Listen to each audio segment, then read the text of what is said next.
Okay. We've got a good show for you tonight. This is Brother King Simon right here on KSPTV.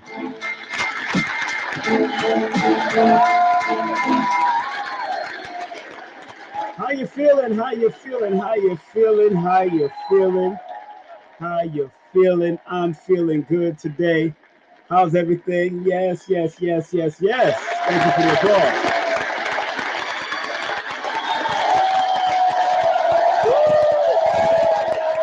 You do it. How you?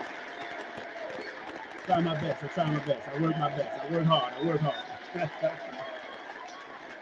Okay. All right, family. What's up? We got a good show for you tonight, and it's all going to be taking place at 8 o'clock live and direct. We won't keep the elder on for too long, but he is a great brother that has been doing great work in our community for many years, especially back in the day when racism was high and brutality was even higher. And tonight we have a special guest on the line that's going to be coming in. Sorry about that. Going to be coming in. His name is Richard Lewis. He wrote the book Black Cop, The Real Deal. He is the most decorated New York police officer in history. He will speak about police back then and what's happening now. So we're happy to have him. And once again, give him a round of applause. Yes. All right. I'm honored to have the brother because he's extraordinary brother. Also, just want to remind people that this coming on the 28th, next Wednesday, we have this beautiful sister, Anket Rumi, and she is speaking on releasing and rewriting history through art healing. And that's happening Wednesday, July the 28th at 7 p.m. Make sure you let people know, share, and all like. Yeah, that's right. Also, as you know, I've been looking for new talent for KSPTV and media. And if you do want to submit a resume, please hit me up at I am King Simon at Gmail. Serious inquiries only. As a matter of fact, one of our new talent will be this beautiful sister. Bam! Starting Monday, August the 9th, Conversations with Ansu. Well, it's Anusa. That's her name, Anusa. She is a sacred woman practitioner, so she's going to be coming with all the sacred woman healing. A regular show, hopefully every Mondays at a certain particular time. We're trying to make sure the time, but it's starting August the 9th. So we give her a well-deserved round of applause. Yeah. Don't forget my classes are still available. Make sure you sign up for my course. It's an 8-hour course. 2 links. You will have it for yourself. Make sure you hit me up. We got a special going on until the 31st of July, and it's only $199.99 until July 31st. Get my books. Linktree. Get it on Linktree, family. There it is. King Simon, the Numerovation. Yeah. Also, don't forget, support Better Health Shop. BetterHealthShop.etsy.com. 1-800-820-7822. That's 1-800-820-7822. They got some great health products.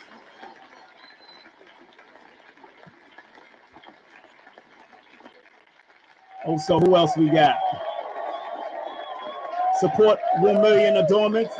Support my son. There's a link on the bottom of his music. Make sure you hit him up on his link. Great music, multi-talented and multi-dimensional artist. Don't forget, support 1 Million Adornments. That's 1 million _ adornments. If you want if you want to find out about your real estate, get a consultation. 347-866-1153.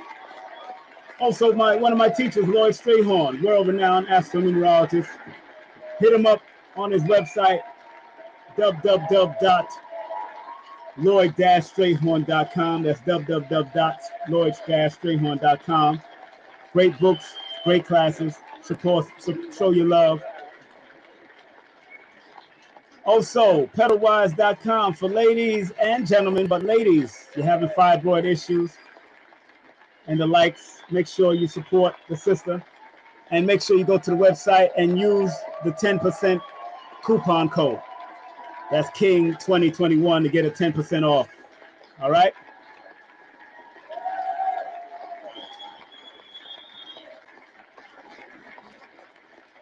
For Numerovation session with me, please text me your full name and date of birth to 347-496-1022.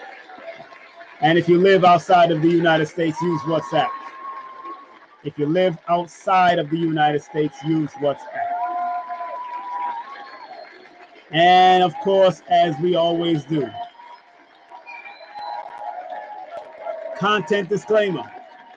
The views, comments, and opinions expressed by guest speakers or authors on this YouTube channel do not necessarily reflect or represent the views, opinions held by this channel's broadcasters and its sponsors. Parental guidance is advised. How you feeling today, family? How's everything? Who's in the chat? Who wants to be in the chat? Who is in the chat? Want to thank all of you for being in right here on King Simon Presents. Remember, or KSPTV. Got a lot of great things. I'm going to be traveling momentarily, so it is what it is. I want to thank each and every one of you for showing love. Make sure you thumb up the video. Thumb it up. Show your love. And I'll put it right there on the bottom. Like, thumb up, share this video. We're going to be speaking about police officers from a former detective. That's right. We will be having a author and former detective, one of the most highly decorated New York NYPD detective in history. Our brother Richard Lewis will be coming up. And remember, if you do want to purchase his book, don't go to Amazon. You can purchase it directly from him by giving him a call at 921-342-8277. That's 342-8277. You could also email him at richardlewis7540. That's 7540. Okay? At gmail.com. He also has a Cash App, so make sure you show him some love. Man, I had quite a day today. So if I'm feeling kind of tired, yeah, I got worn out with my sensei. My sensei wore me out in Central Park today. So big up to Sensei Shirley. Man, 52 blocks ain't no joke, but this was just a walking workout. I've never walked that long, that much in my not my life, but in Central Park that much. Hills, down hills, up hills, checking out sites and all that. So big up to Sensei Shirley for taking me on that walk and checking out the sites, something that she regularly do all the time. And it's good to walk. I remember Baba Dick Gregory used to talk about walking and the importance of walking, even if you got a bad limp, even if you got a bad walking pattern, whatever you're going through, make sure you take the time to walk, not run, walk at least 10,000 steps a day if you can, 5,000 steps a day, 3,000 steps, whatever you do, learn to walk. And as you know, training in the martial arts, stamina is very important. And sometimes you have to either walk away or run away. Walk away from a situation or run away from a situation. What they call it, fight or flight. So again, please share this because we got some very pertinent information that we're going to be talking about with the great elder that's coming in regards to policing in New York City, the things that's been going on in our community in regards to policing. We are broadcasting on Facebook at King Simon. On Facebook, and we're broadcasting on YouTube at King Simon Presents on YouTube, KSPTV. So I am honored to be before you as usual, and give yourself a well-deserved round of applause.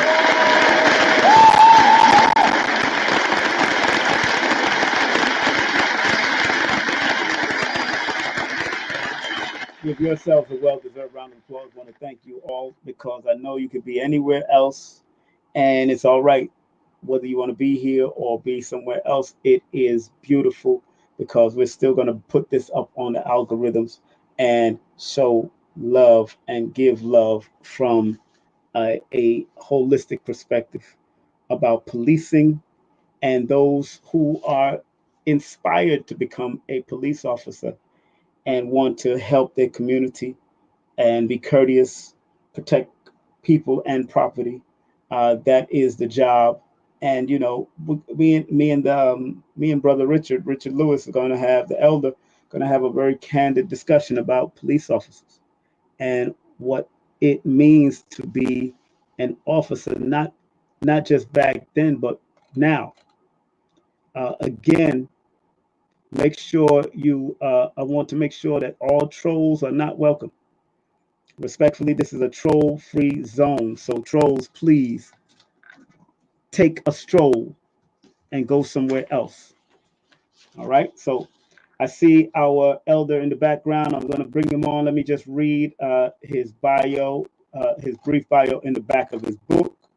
I'm not going to read the extensive one he gave me, but the brief one in the back of the book. Our dear brother, decorated more than 70 times for bravery. Detective Richard Lewis patrolled the most dangerous streets of New York. Let me put the flyer up there before I bring him on. I want to make sure people see what we got here. Most dangerous cities of New York for more than 20 years. He is the only police officer in the history of New York to be awarded the Medal of Honor 2 different times for valor above and beyond the call of duty. Lewis attributes many of his arrests to his talent in running, which also won him numerous medals in track events and recognition in a featured story in Sports Illustrated. In addition to his achievement as a police officer, Richard Lewis earned a BS from John Jay College of Criminal Justice and is an ordained minister. He retired from the police department in 1988 and traveled throughout the United States, Europe, and Africa, preaching the gospel and speaking on law and racism. As we welcome right here on King Simon Presents for the first time, our one, the only, our dear brother, decorated, former detective of the NYPD. Let's welcome right here our brother Richard Lewis, right here on our show. How are you, sir? Fine, thank you. How are you doing? Wonderful, brother. Wonderful. Everything is well, man. Thank you very much for participating on the show, my brother. Yes. How's the family? Fine. Everybody's fine by God's grace, considering the pandemic and all that is going on. We're hanging in there by God's grace. And I just like to add, Yes, I sir. have I have I have a I have an honorary doctor's degree Okay. in theology, and I have a degree from Anderson University Seminary, also in theology. So I've been around when it comes to education, especially in Christian education. Congratulations, brother. Congratulations. Give that a round of applause. I am honored to have you here, sir. And of course, want to say respect. Can you hear me clearly? Yes, I can hear you clearly, and it's an honor to be on your program. Yes. Thank you Thank for you. having Thank you. Almost definitely. Your dear brother. I think he's your youngest brother or your younger brother. me. Yeah, well, he's the youngest Yes. of my siblings. Yes, he spoke very highly of you, and of course, I interviewed him recently. Those who don't know, I interviewed Professor in Soke Ali Abdul Karim, and this is his brother. And when he spoke greatly of you, I said, you know what, let's have him on because it's important to share the stories of the great elders that are doing and that have done great work in our community, especially with so much honors that you have. I grew up in a family with police officers in Jamaica, not here, but Uh-huh. police officers in the Caribbean. So I basically, every time I visit there, I was living in that house. And I I hear remember you. my uncle, my great uncle, I used to carry his shoes and his cigar to him every time he come home. I Uh-huh. was like one of the only males in the family, the young males that, because everybody else was having female children and all that, but I was like the only young male that he really loved and cared about, and I honored him just like that. You know, Well, first let's talk about your stories and your travel why did our dear brother Richard, why did you get into policing, or what encouraged you to be in the police department, my brother? Go for the police department. well, it was the best job with security. It wasn't the best paying job at the time I joined the police Mhm. department, but it had benefits that no other job had. I was working for United Parcel when I got called to the police department. So Mhm.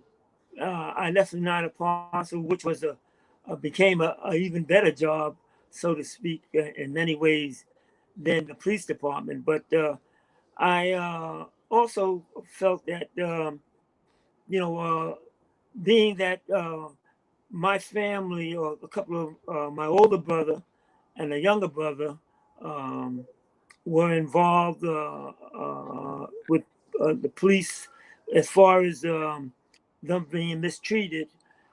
And I just decided to join, thinking that I would make the difference, you know, as far as being on the inside rather than being on the outside trying to fight, you know, police corruption or the Right. abnormalities of police action. Mm. Now, you're saying on now, what it would encourage you to want to get into the inside just to fight corruption? I mean, obviously you was new to this type of forcing, or maybe you was introduced to it, of course, like from your family members. But what would make you want to? Because I know that was back in those days, it was a dangerous job to do certain things from the inside. Working with corrupt cops or trying to be a good cop in the midst of corruption. What compelled your spirit to want to do that? Well, and you're right, because the time I joined, Hmm. that was the era of Serpico and Yes.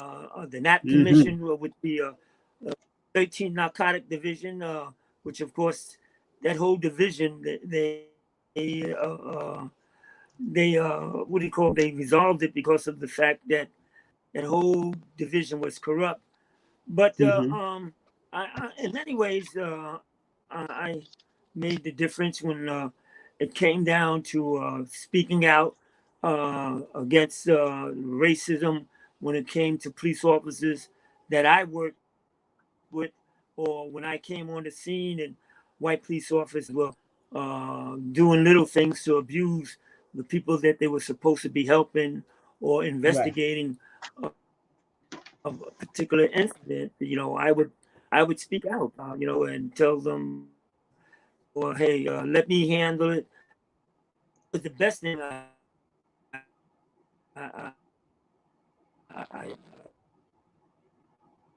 done in that area, handle the job to do, and that was involved with it, because I know my people, and you know, and I was raised up in the projects, and I knew how to, because of my service experience, I knew how to really communicate with people. And the service, you know, the same thing.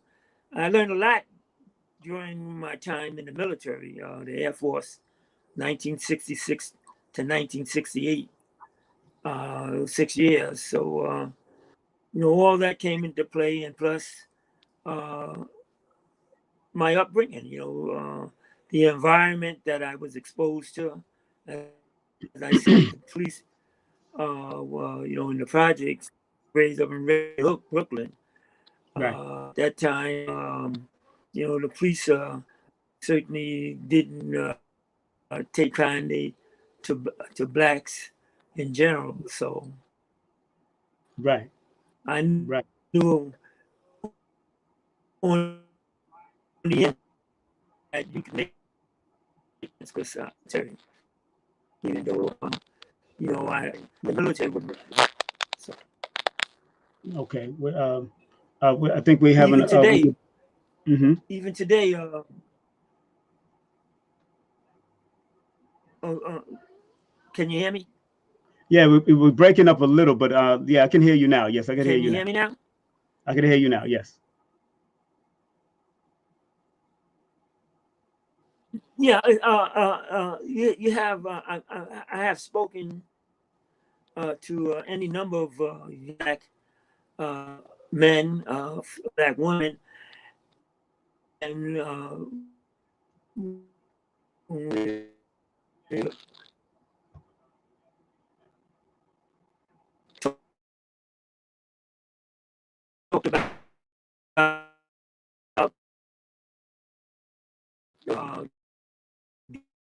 getting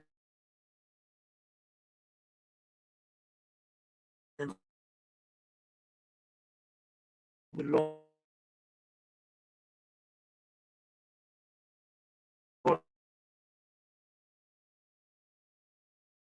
enforcement.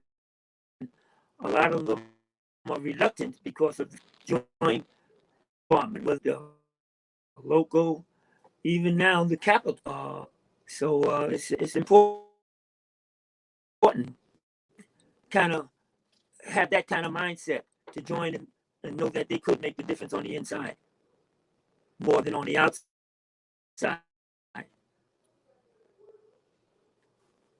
Now,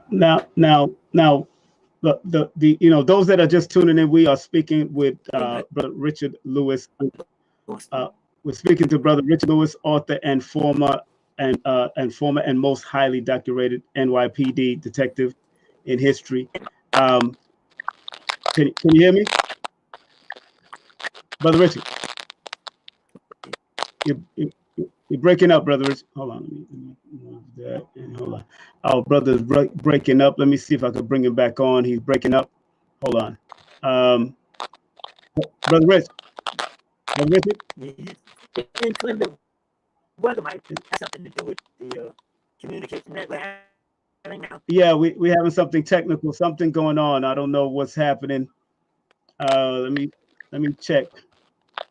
What you do? Let's do something. Let me remove you and come back in. Come back in. Let's go off and then come back and click on the link and come back again. Okay. Let me Okay. All right. We're having a little technical difficulties on both sides, so we'll bring back our guest, Richard Lewis. We'll bring him back on. Former. He's an author and former author.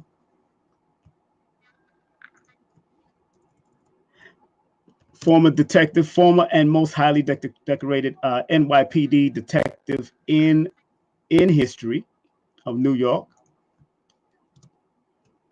So we're gonna wait till he come back in, then we could bring him in. But I know he has a very interesting story. All right, let's bring him in as soon as he's ready. I don't see him yet. Okay, there he is. Let's bring him back in. All right, Brother Richard. Hello, Brother Richard. Yes. There, I can hear you better. I can hear you much better. Yeah, yes. I can hear you better. Can you hear me? Yes, sir. Yes, sir. I can. Okay. Okay. Okay, good. Okay, you ready? We're still we're breaking up a little again on your side. Yeah, I'm ready. Are you ready? You're breaking up a little bit. Okay. I don't know what's happening. Hold on. Yeah, okay, can you hear me now? Kind of breaking up. Yeah, I can hear you, but some static. Let's try something else. Okay, hold on a second. Okay. Hello, Brother Richard. Let's do something. Let's do something different. I'm gonna do it. I'm gonna do the interview.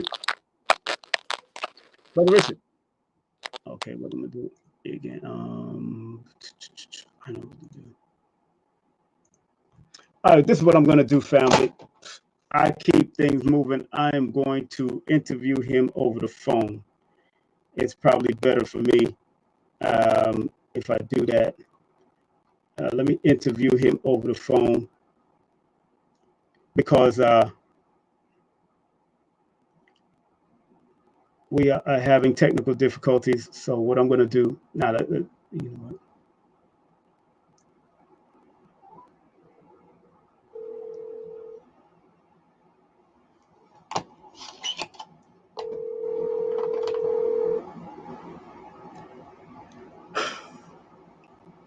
Brother Rich. Yes. We're having technical difficulties, so I'm gonna probably just do it over the phone. It'd probably be better for me, you know. Okay. Okay. Yeah, let's do it. Let's do it over the phone. Bluetooth pairing. Hold on, let me just make sure I get you in. Hold on 1 second. You still there? Yeah, I'm still here. All right, hold on. Let's do it over the phone. I'll just put your picture up. Bluetooth connected. All right, go ahead. Talk for me, please. Hello? Yeah. Okay, there you are. There you are. We can hear you. How are you feeling now? Can you get let me hear you talk, please. And, the police department, law enforcement in general, needs more.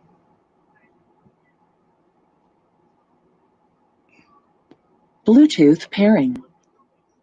Ho, ho. Bluetooth connected. Activities by the police department, by the police, especially whites, it's not going to really go away. I think that the only thing we can do as black men and women that join the ranks is to be there and see that a lot of the action, when we're not there, happens. But when we're there, these white police officers may have reservations by taking some of the abnormal action that they do, abnormal illegal action. Right. Right. You said abnormal illegal actions. Right. Now let me ask you. Go ahead. I'm sorry. Go ahead. No. From reading some of your book, brother, from the time you got into the force, it seemed like there was a lot of things that kept on coming up. Oh yeah. Especially of course, being a black male in that time, and what again to the audience, so people know that when did you actually join the force, sir? What year did you join the force? September of 1968. 1968, a year after I was born, sir. A year after I was born. So wow. Yeah. so that is very interesting. And I know at that time my father was a paramedic at that time. That time when you was on the force, my father was working out of St. Mary's Hospital as a paramedic. Oh, okay. Yeah, so he was, any bodies that was going down, he was picking up in certain areas. I'll just say it. I hear you. Yeah, but tell us in that time, what it was like. What were some of the challenges? Because according to your book, as I was going through it, you being a rookie, what were some of the challenges being a rookie at that time, especially in the ghettos of New York City? Well, the biggest challenge was drugs were really starting to take off. You had especially heroin, the marijuana, of course. Right. Cocaine wasn't as big as heroin, and I'd say marijuana was. Cocaine came along a number of years after, and also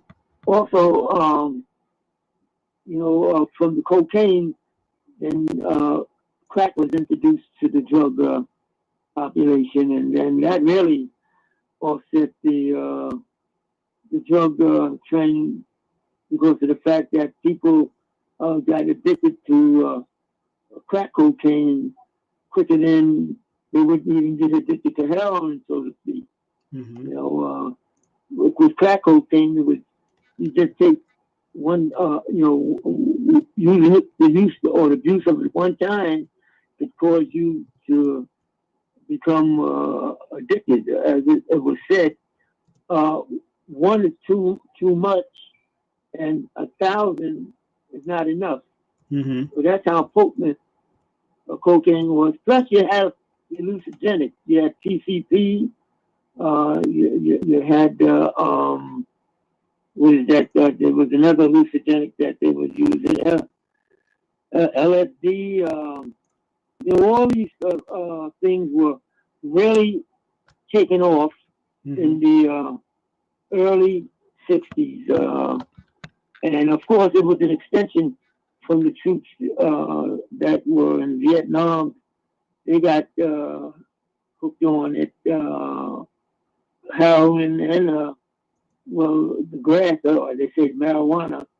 They go outside their tents and took that. But a lot of the drug abuse, especially among blacks, they got addicted to it while they were in the Nam.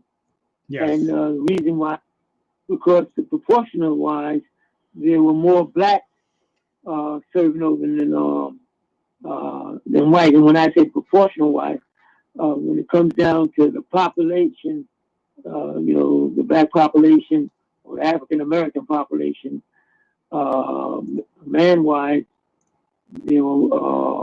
proportionally more black serving in Vietnam. In fact, that's the one thing if you join the Army or the Marines, you were certainly to be sent to Vietnam. Yes, yes. And so even as a rookie cop, you had to deal with some of the drug addicts of that time and the corruption, because I know the mafia was strong, whether it's the Jewish or the Italian mafia was definitely strong back in those days. You really had to go through this type of stuff, huh? And deal with the narcotics. Oh yeah. Yes. Yeah, well, you hit the nail right on the head when you said the Italian, people that saw the Godfather. Yes. Godfather 1, and if they were listening, I forgot who said it, but they said when they were getting into narcotics, they said just use it. I'm paraphrasing what they said. They said, let's keep it in the dark because there's nothing but animals anyway. Right. So that meant right. in our community. I remember that. Those that he's talking about the Godfather when they was talking about give it to the black folks in the community. Yes, I remember that. I watched that over. Now for a new cop, because one of your chapters is a new cop on the beat. Back in those days, when you were a new cop, I know you had to dress the uniform and had to have the look before you became detective and all that kind of stuff. How? Right. I know you're from Red Hook, but did you work only in Red Hook or various other places other than Red Hook? Oh yeah, I worked. In fact, I worked Fort Greene. Wow. Marcy. Sometimes I was sent to Brownsville when they had the Farragut houses. Yes. But the one thing I'd like to interject quickly here. Yes. Because of the fact that the way policing is today, yes, is far different from the way it was when I first joined the force. What do you mean? I mean, we were the original, what you would call or label the community cop, the cop on the beat. See, the people were able to relate to me because I was walking around in the neighborhood. They saw me. I gained a rapport with the kids and teenagers. They were able to speak to me. I was like, to some of them, I was like a big brother or even a father. Right. But you don't have that, and that's why the police, law enforcement as a whole right now is kind of alienated from the community because all you see is police coming in cars. They just ride around in cars and all. And then the plainclothes unit, when they go into the community now, all they're doing is going in there trying to find somebody who they can lock up. And, that's one thing I had dealings with plainclothes units before I got into plainclothes. And I saw how they operated. Even before Giuliani brought that stop and frisk procedure into being, they were doing normal. It wasn't the norm. It wasn't according to the patrol guide, which is the Bible of any police department. It's their patrol guide that tells you how to govern yourself. Even after your training, you have to, and your training is revolved around the patrol guide. Tells you how to conduct yourself in the communities and all. But like any other, I guess when it comes down to law enforcement, they didn't go by the patrol guide.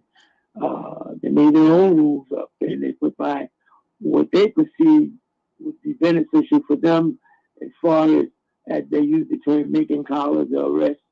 Right. And it was predominantly in our community. Now, people that are just tuning in, because of technical difficulties, we're interviewing our brother, Mr. Richard Lewis, author, former, and the most highly decorated NYPD detective in history.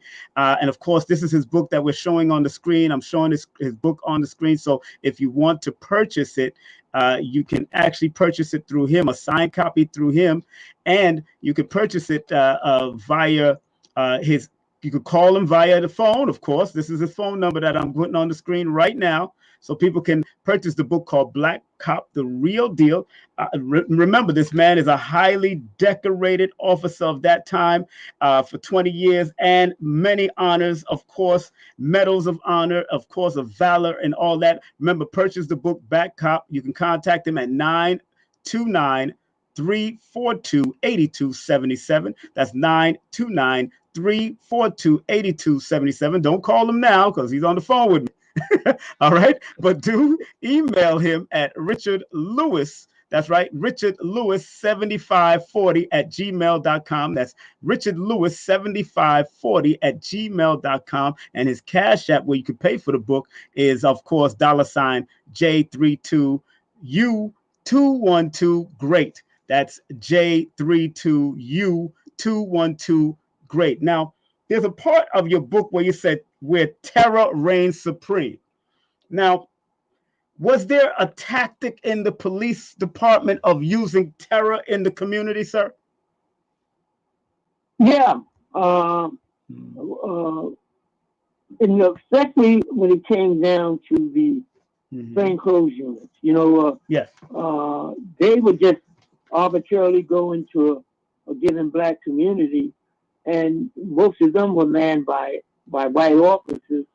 And when they would go in, like I said, they used abnormal tactics. They would sometimes, like they did, if you remember Amadou Diallo. Yes. Yes. There was a black man, and he was what they would label as an alien. He was from Africa. Didn't really know the laws of the streets, especially when it comes down to the narcotics and things of that nature, even the gangs. And he was standing on this stoop. I guess it was maybe around 11 o'clock at night, or maybe a little later. And here comes an unmarked car. 4 white boys or men jump out. And, they used to dress like like they were Hell's Angels, Yes. Those are kind of attire they would have. You couldn't tell they were police officers. And when they jumped out, they startled him. They had their guns drawn, and they started. I wasn't there, but I know how they operate. And they started to shout all kinds of incendiaries to him, and telling him to get down or put his hands up and all.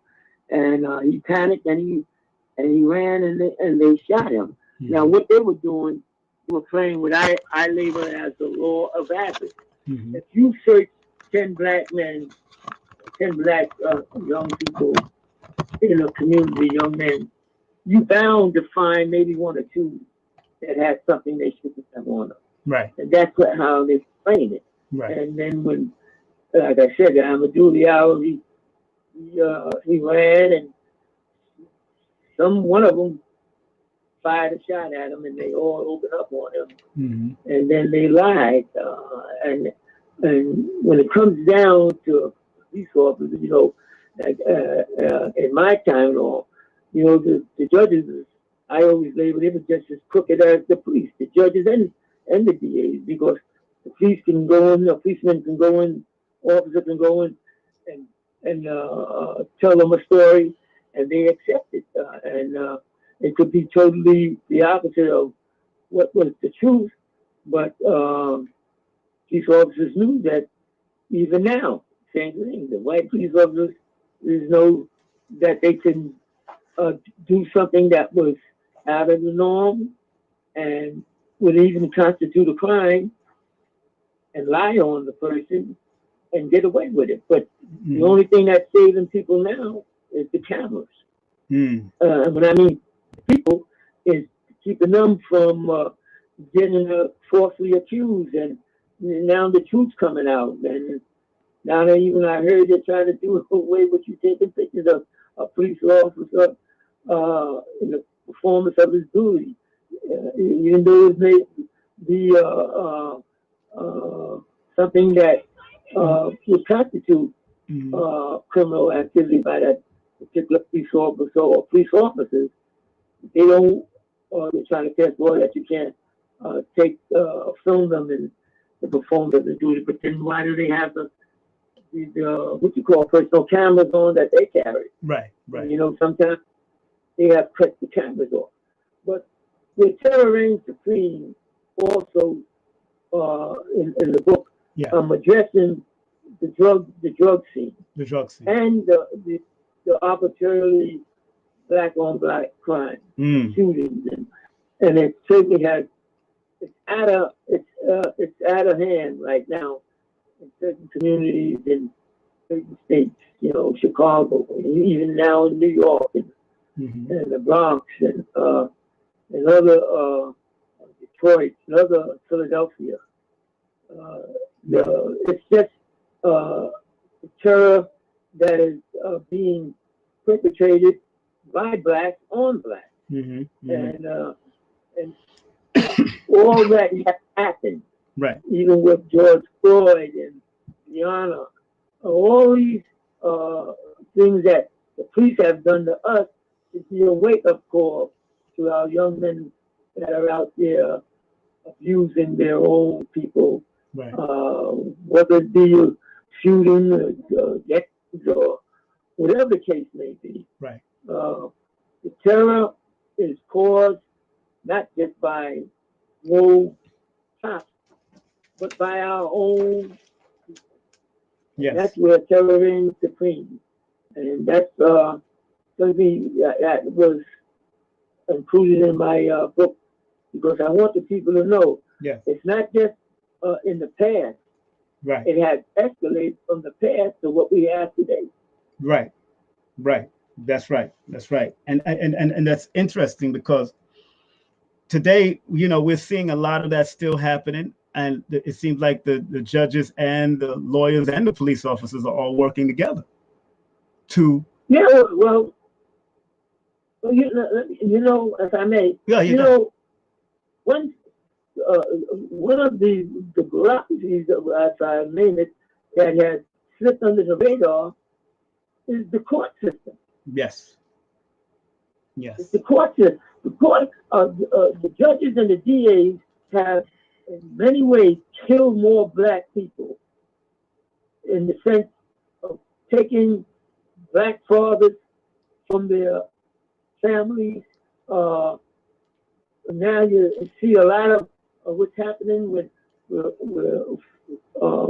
black young men falsely accused, murder and other things, 30, 10, 25 years, and now they're finding out that it's been for some evidence that the DA withheld, or down the DNA and all that, it's proven that these men were innocent from the word go. But see, the judges, you know, see, one thing people have to look about the judges. The judges can play an important role by what they call boasting the jury, by influencing the jury. The judge is supposed to be the neutral person. Right. But sometimes, most of the time, that judge is working with the DA. You got to remember, the judges were former prosecutors. Yes. So, you know, I'm writing a book now called America, as far as America is concerned, the hypocrisy of American democracy, where, and the subtitle is where the perfection of corruption reigns supreme. Those in the higher places, and we can see it even with this ex-President Trump, they have perfected corruption because when you go to court, you're legally convicted. Then you have to lodge your appeal, and it goes right back to the same people who that convicted you. And you know, it's a vicious revolving cycle, and that's why Amor, our people, our young men and women, those that are gangbusters, those that are out there in the drug scene, they gotta wake up. Yes. Because our future depends on the young. Yes. Yes. And and that's why they have to open their eyes up. And when I say their eyes, the mind of their the eyes of their mind, of their intelligence, and start focusing on the positive things in life, so that they can be a positive citizen, that they can contribute to the betterment and the uplifting of our people. That's right. That's right. We got what it takes. You know, you go back, you know, with Frederick Douglass, George Washington Carver, Booker T. Washington, and the like, and then you look at Marcus Garvey, and Martin Luther King, and Malcolm X, and the like, and you know, the list is long and distinguished. Yes. How they, the realization is that we as a people, you know that old saying, Yes. together we stand, Yes. divided we fall. That's right. And we even have to look at, I'm a devout man of God. Yes, sir. But I see even our white evangelical so-called brothers and sisters, they are so out of touch with biblical principles, with biblical truth. You know, the Bible, just like democracy, is used as a ploy to cover up all of their evil deeds. Because, like many of the, especially in the Bible, what they call the Bible Belt, out west in the South, many of those white evangelical pastors and leaders now, their foreparents were slave owners. You know, I wrote something on Facebook concerning how we are being deceived, just like those that wrote the Constitution and the Declarations of Independence. You know, said we hold these truths to be self-evident, that all men are created equal, endowed from their Creator. Meaning we have certain inalienable rights, not given to us by man, but given to us by our Creator, by giving it to us by God, by as Muslim would say, by given to us by Allah, the Supreme Being. Yes. You know, the one that rules and to rule. But those that were writing those very words, not only did they own slaves, but they were busy evicting the indigenous people from their land. Yes. So if we don't wake up, we are our own worst enemy. Yes, sir. Bob. We are our own worst enemy. Yes. And that's what my book bring out. Let us know. If you don't have a mindset to do the right thing, you're playing right into the man's hand, because we black are the primary population of the prison system here in America. So all we are to them is a means for their livelihood. Right. And these are the kind of things that our people have to be made aware of. Yes. Because the man wants you to go out there. Even I tell, even in my book, I bring it out. You know, if you're stopped by a police officer, especially whites, Don't go off on them, even though you're innocent. You got to maintain. You got to keep your composure. That's right. Because thank God they have, like I said, the body cameras, and then we have cell phones that we can record. But somebody might not be around then to record you, and you by you mouthing off, you give that police officer an excuse to try to do something to you that he would or she wouldn't ordinarily do. Mm-hmm. But the whole thing is keeping your composure, even if they come off like fools. Right. You maintain. You don't play tit for tat, because in retrospect they hold the upper hand and they know it.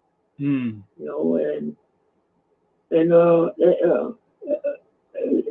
Stop me when you No. I wanted to. I know you can keep on going, and I just wanted to make. Yes, I know. Yes, sir. That's why I wanted to say, people, please purchase the book Black Cop. But you can call him, contact him at 929-342-8277. Do not reach out right now, but till after the interview, because he's on the phone with me right now.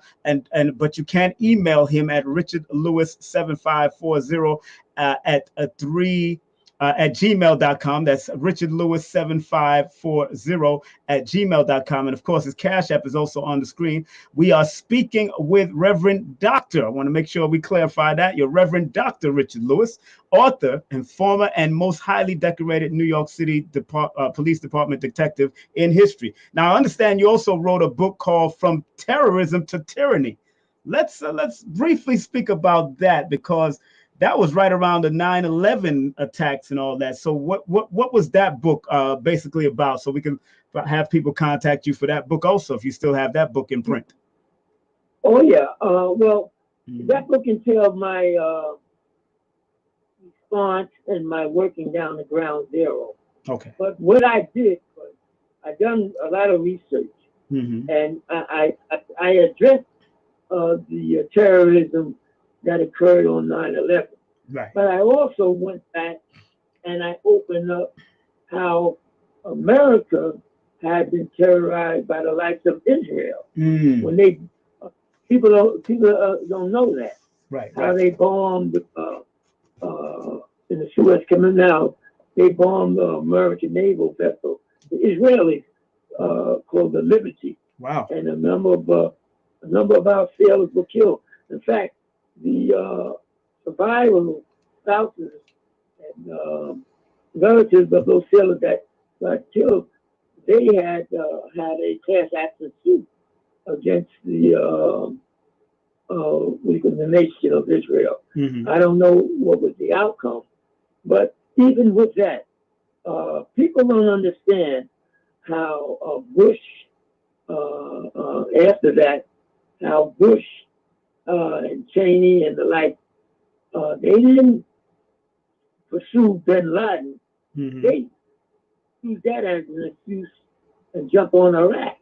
Now, and another thing, this is what I bring all this out in my and that particular book is called, as you said, America from Terrorism to Tyranny, Victimized in the Land of Liberty. And what I wanted the people to understand is that the FBI or someone had interviewed bin Laden, and bin Laden told them, I didn't have nothing to do with 9/11. I'm glad it happened, he said. He said he didn't have nothing to do. And you got to realize 17 of the hijackers were from Saudi Arabia. And bin Laden didn't have many Saudis in Al-Qaeda. Those were from Afghanistan and from Pakistan and elsewhere. Right. And because bin Laden was sort of an outcast when it came down to the Saudis. They didn't care too much about bin Laden. So there's a lot that went on even when America attacked Saddam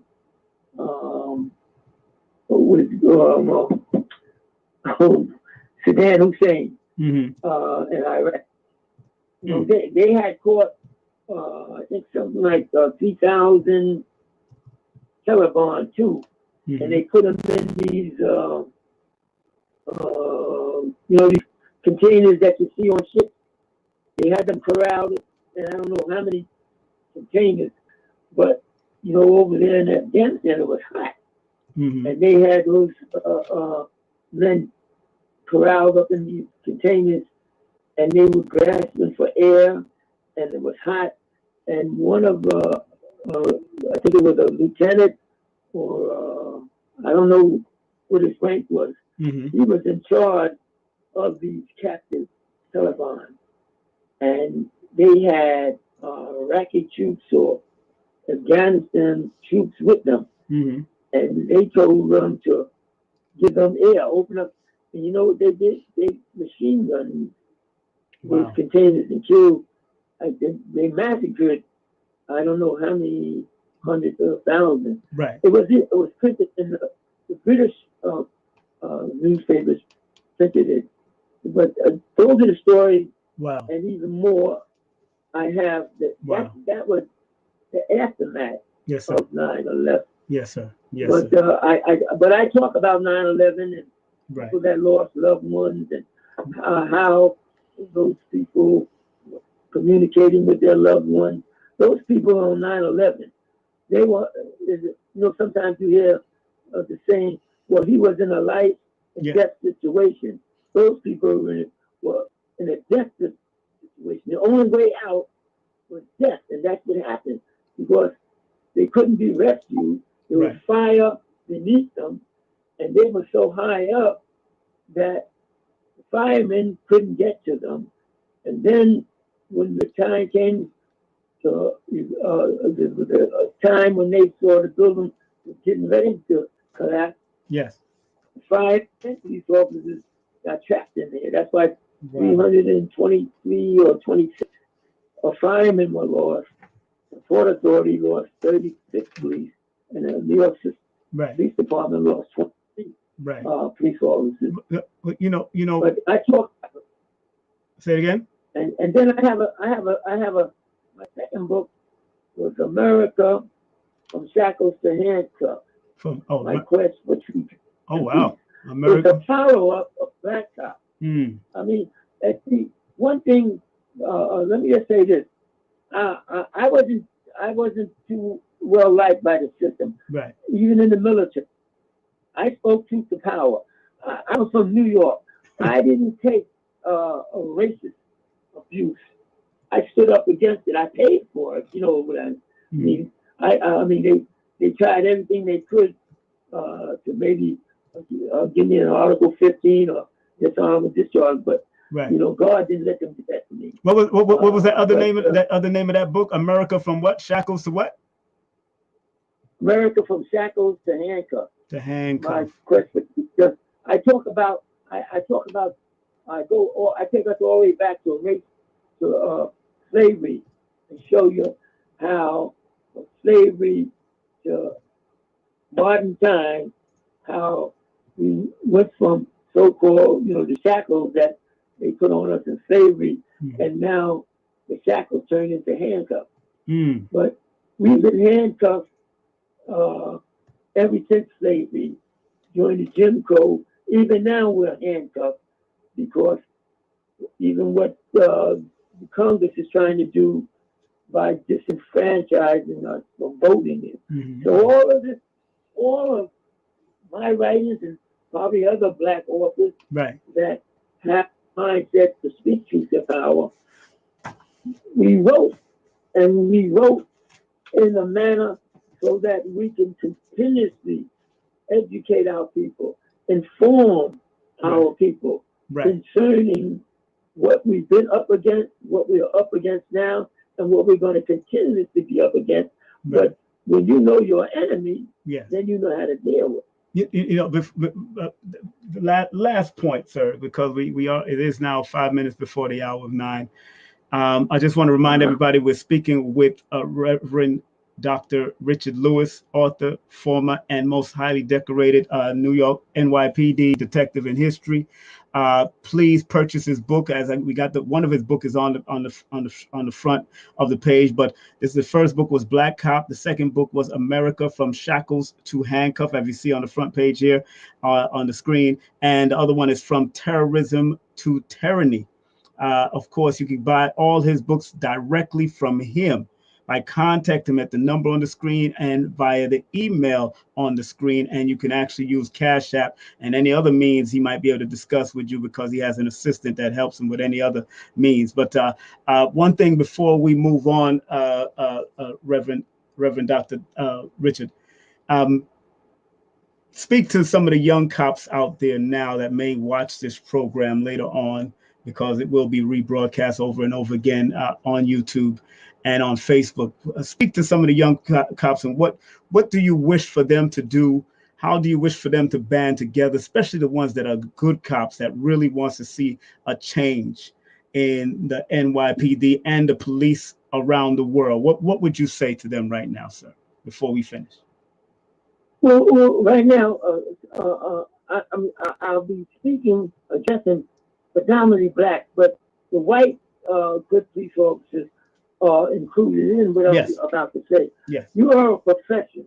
Yes. Your training, all your academics, all that you have went through in the academy causes you, they're pointing to you to be a professional in handling any given situation. The patrol guy tells us when we should pull our hand sidearm. When a policeman pulls his weapon, that means you have exhausted all means to neutralize a given situation. Yes. But if you pull your weapon and deadly physical forces have warranted, it causes you and your mindset to go into that handgun, and you may use it unnecessarily because you have pulled the gun. So the patrol guy tells you and gives you in detail how you should carry yourself. Right.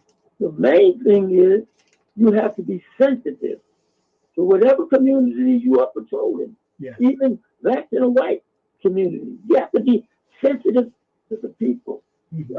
Unfortunately, in your training, they don't teach you the various cultures. You know, they teach you how to go out and enforce the penal law.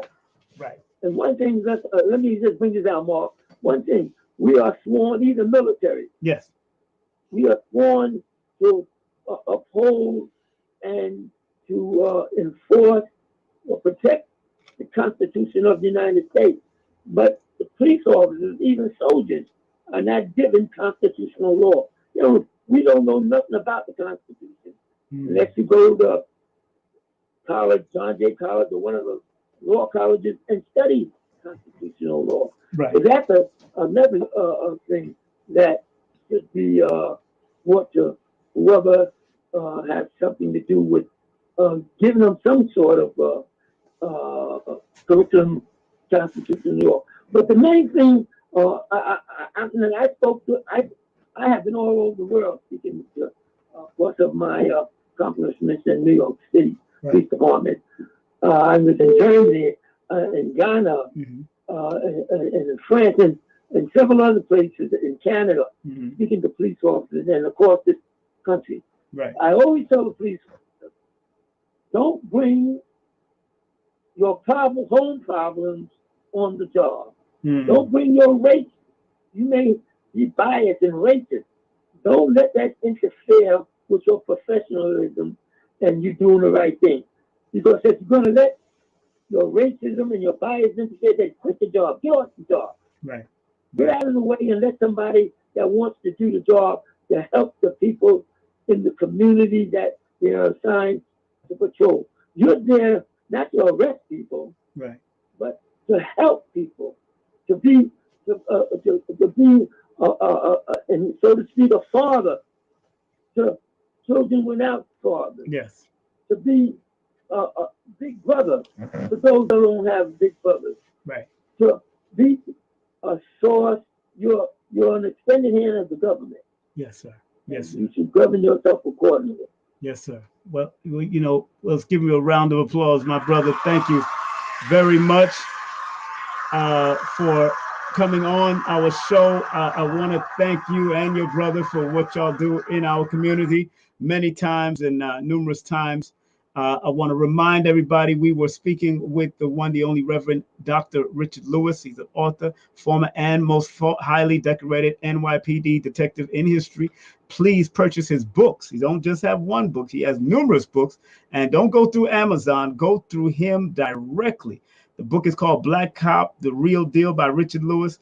And then the other book is America from Shackles to Handcuff. And the other book is From Terrorism to Tyranny. And he got more books coming out as usual. And how many books do you have so far? Or these are the only 3 books, or you got more? Yeah, ask me.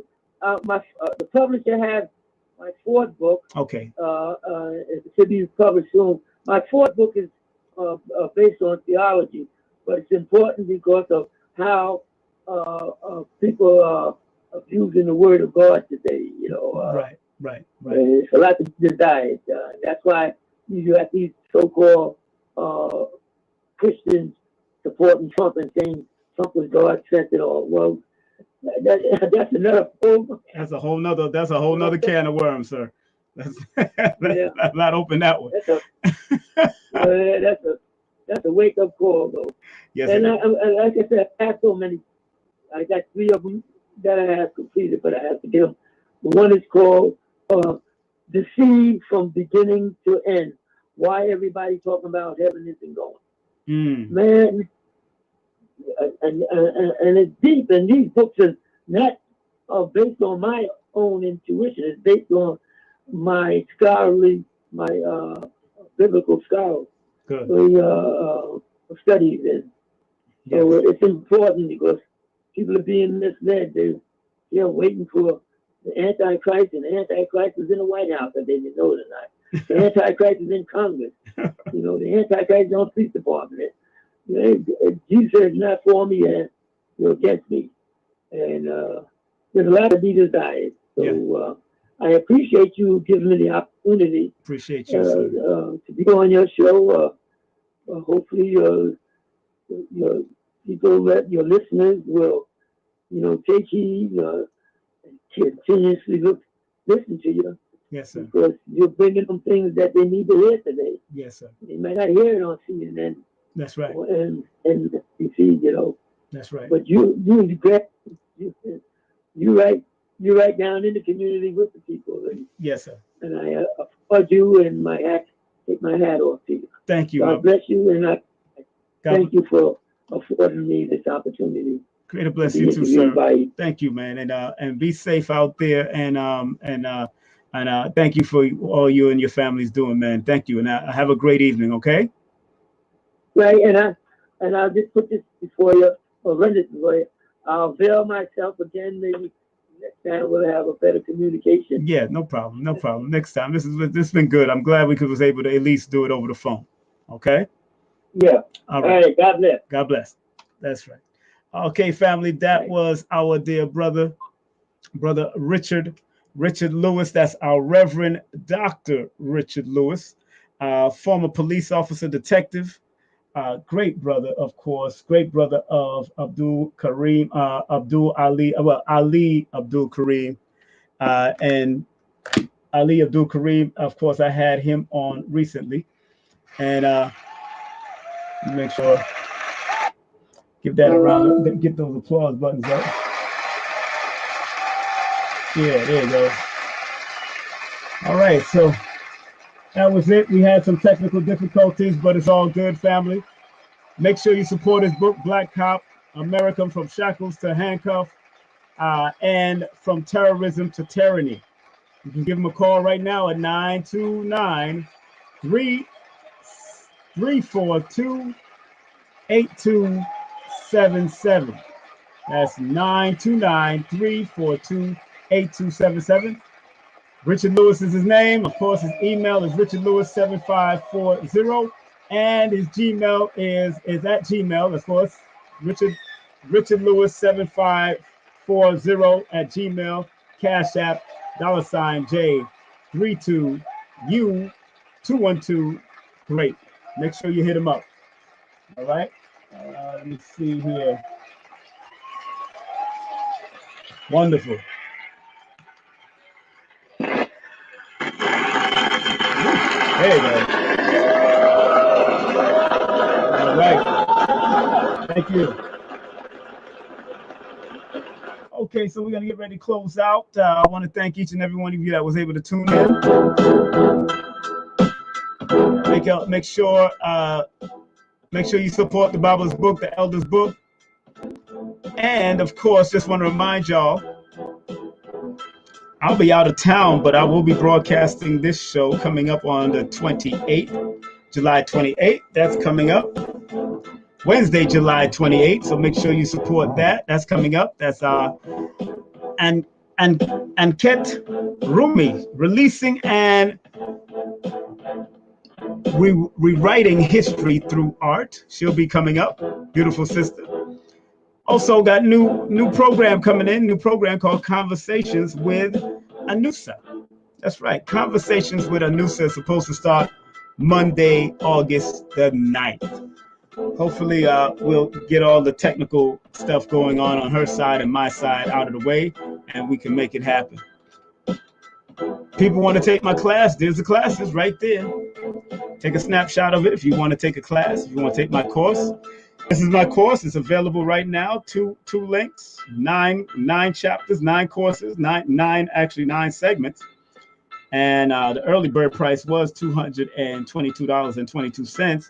But I have a special rate, a special deal going on for the rest of this month until the 31st of this month for $199.90 for 8 hours straight. All right, it's going to be powerful. And you can pay via Cash App and PayPal for those links. And the links will be yours. And you'll be able to watch it over and over again for yourself. Don't forget, go to Better Shop, Better Health Shop. Give them some love, Better Health Shop. Great products, great burdock root, great soursop, great, they got some great stuff. Monatomic gold, colloidal silver, all of that is on that. So make sure you show them some love, give them a call or text them at 800-820-7822. 800-820-7822 is their number. You want my books, you know what to do. You can go on Amazon, or faster links can be found right here at the Numerovator, King Simon Numerovator at Linktree. That's right, Linktree/ King Simon the Numerovator. Show them some love. Show me some love. Partner Vibes wasn't able to make it, so had to keep it moving, but big respect to her. Don't forget her products is on Woolmillion_adornment, those beautiful earrings that she has and she hand makes. My son's music is on that link on the bottom. Make sure you show him some love on the link right there on the bottom. And don't forget real estate. If you want real estate salesperson and consultant, contact this beautiful sister at 347-866-1153. Lloyd Strayhorn. Make sure you hit him up. Lloyd-Strayhorn.com. Lloyd-Strayhorn.com. Pedalwise is in the building. Big up Pedalwise all the time. And there it is, pedalwise.com. You can use the 10% coupon code, and that's King2021. Show them some love. Also, last but not least, boom. You want to do a Numerovation session with me? Please text me your full name and date of birth to 347-496-1022. If you live outside the United States, please text me via WhatsApp. All right? Remember, study of numbers is applied mathematics. If you learn how to apply them, they will guide you. And of course, content disclaimer has to come up. Content disclaimer: the views, comments, and opinions expressed by guest speakers or authors on this YouTube channel do not necessarily reflect or represent the views and opinions held by this channel's broadcasters and its sponsors. Parental guidance is advised. All right.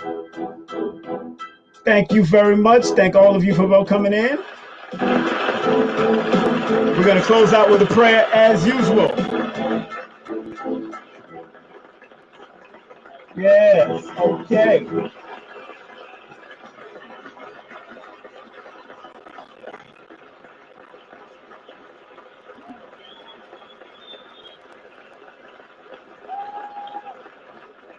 Okay, remember this prayer was created by Dr. Delbert Blair. And if you want to support Dr. Delbert Blair's legacy, please go to the metacenter2.com. That's the metacenter2.com for his books, Faraday Tech protectors, and also magnets and much more. And the prayer is, please, Universal Creator, know in my heart that I love you. Please protect me and this planet on which I live now. Please open my mind, my spirit, and my soul to receive only truth and your love now. Say it again for everyone in the room to say it. Ready? Jolly 2. Please, Universal Creator, know in our heart that we love you. Please protect us and this planet on which we live now. Please open our mind, our spirits, and our soul to receive only truth and your love now. Have a great afternoon, evening, regardless of land, label, language. There's but one creator, like Dr. Khalid used to say. And of course, up, you mighty nation. You could accomplish what you will, like the one, the only Marcus Garvey used to say. Next show coming up. Unless I do something out of nowhere, this is the next show coming up. Look out for it. Love you, respect you, take care of yourself, be safe. Peace.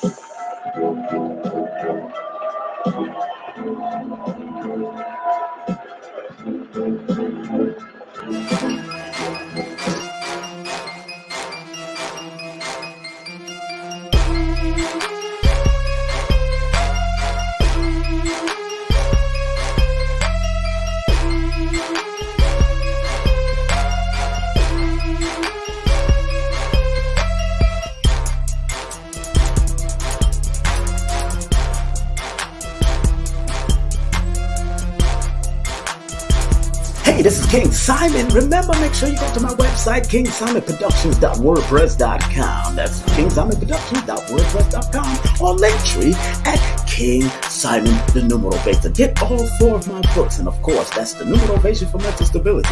Numbers are simple, people are complicated. Number are simple, children's health is important, and no promotion is bad promotion. Just spell my name right. Make sure you get them now on all my links. That's kingsimonproductions.wordpress.com. Go now.